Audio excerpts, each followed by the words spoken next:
Hello, chapter 18 of Demon Dentist. Gurning champion. Alfie must have passed out. His eyes were closed. Perhaps this was a dream. At first, all he could see were patterns, colours and shapes. After a few moments, Alfie realised he was staring at the ceiling. These colours and shapes were in fact sprays of blood. Some looked very fresh, still wet and glistening. Some looked brown and flaky, like they'd dried there years before. This was no dream.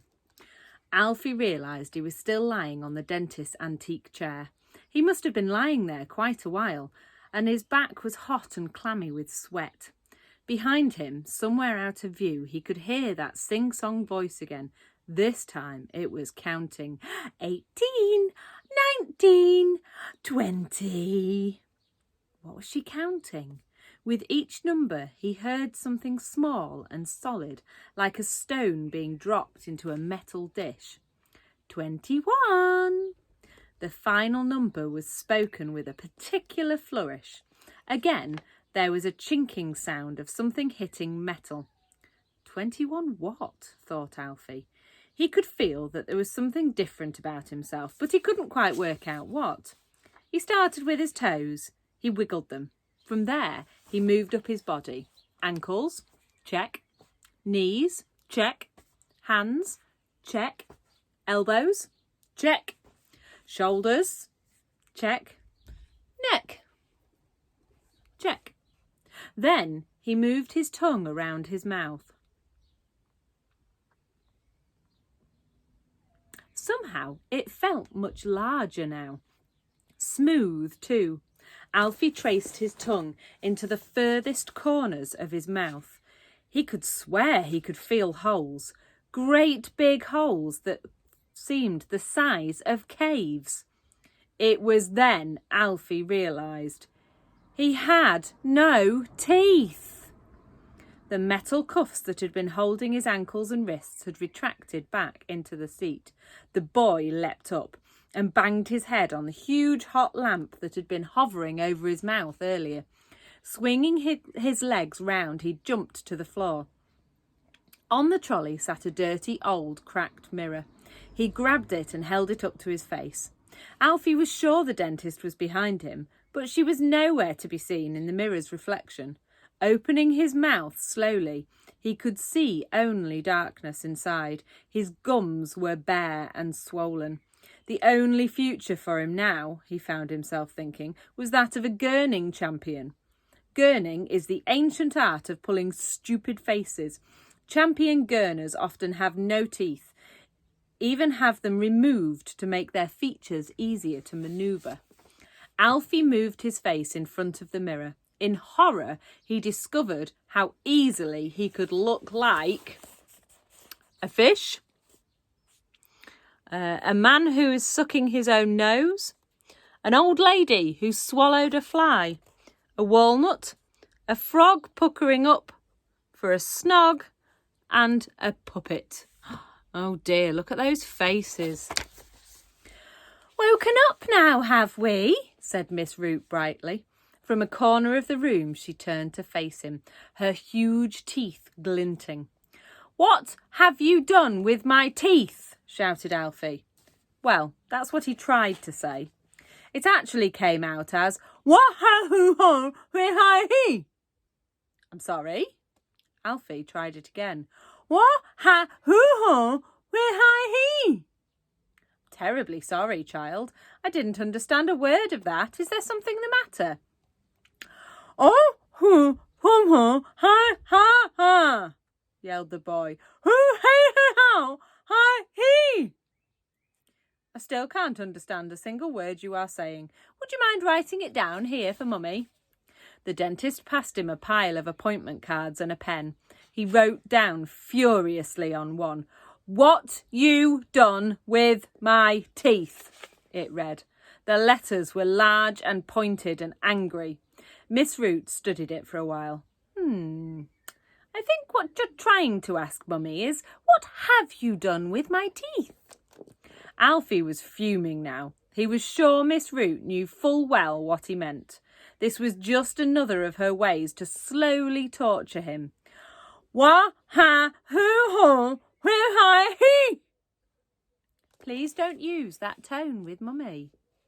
Alfie was staring the lady right in the eyes now. She held his gaze and glared back. The pupils in her eyes shone black. On the second look, they were blacker than coal, blacker than oil, blacker than night, blacker than the blackest black. In short, they were black. There they are, look. Black, scary eyes. So, what have I done with your teeth? Alfie nodded his head up and down, each nod more enraged than the last. Fang was sat on top of Miss Root's trolley, and now she started hissing in short, sharp bursts, as if she was laughing at him. Hiss, hiss, hiss. Not to worry, child. Mummy's kept them safe for you. All the little beauties are in here.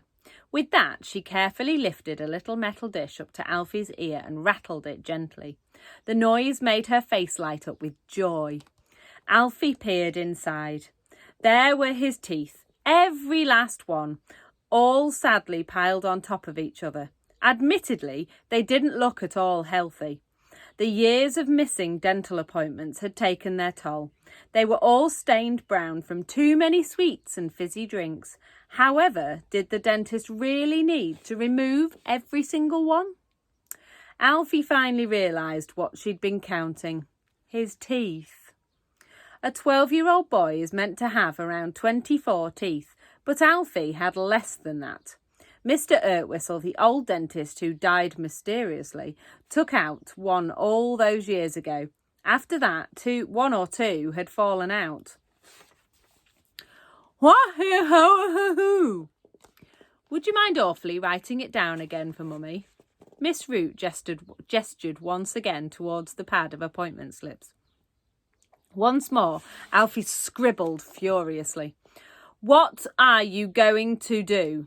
He wrote. The dentist studied the piece of paper for a moment. Is that a G or a Y? Alfie growled at her. Miss Root read the sentence out loud. What are you going to do? Mummy's got it right, hasn't she? Alfie nodded, and Miss Root furrowed her brow in thought.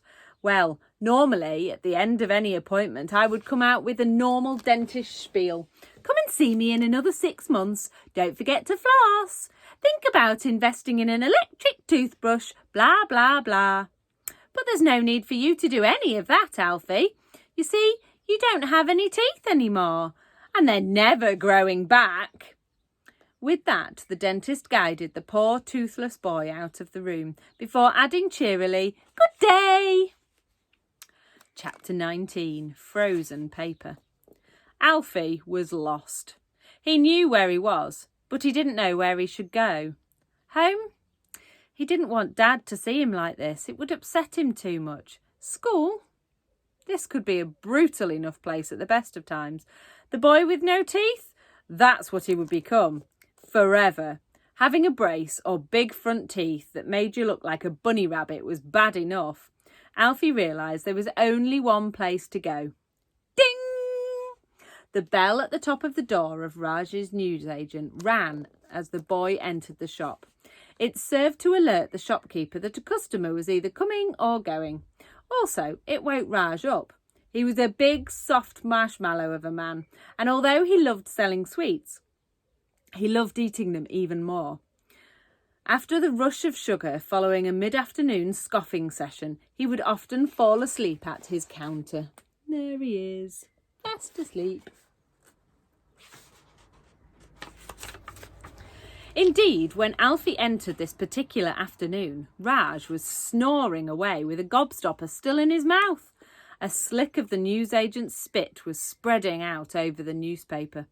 Raj woke up with a start, spat out his sweet and exclaimed, Ah, young Alfred, my favourite customer. His voice was as bright and colourful as the confectionery he sold. Alfie always looked forward to seeing Raj. The newsagent knew how poor he and his dad were, and being a kind-hearted man, he would often give Alfie a treat to take home. A melted ice lolly, a chocolate bar that had been slightly nibbled by a rodent, or a bag of jelly babies that Raj had accidentally sat on, so all the tiny tots were now flattened. Raj wasn't a wealthy man and couldn't afford to give anything more, but to Alfie and his father they were like gifts sent from heaven, and the difference between going to bed hungry or not. Entering Raj's shop today, the boy couldn't even force a smile. "You are very quiet this afternoon, young man," mused the shopkeeper.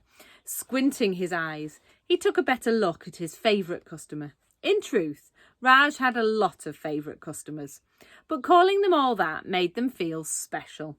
"There is something very different about you today." Raj came out from behind his counter to give the boy a closer inspection. "You've had a perm." No.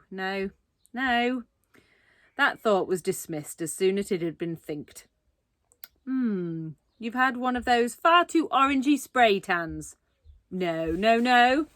Raj lowered his head, so he was staring the boy right in the face. Alfie opened his mouth to reveal the full extent of his toothlessness. The newsagent peered inside. "I've got it!" exclaimed Raj. "I've got it!" Alfie nodded his head in encouragement. It couldn't be more obvious now. "You've had your teeth whitened!" The boy rolled his eyes. "Oh, no. That's not right, is it?" Alfie shook his head. "You've had all your teeth removed?" Raj then repeated what he'd just said 100 times louder, double-checking if it could really be true. "You've had all your tooths removed?"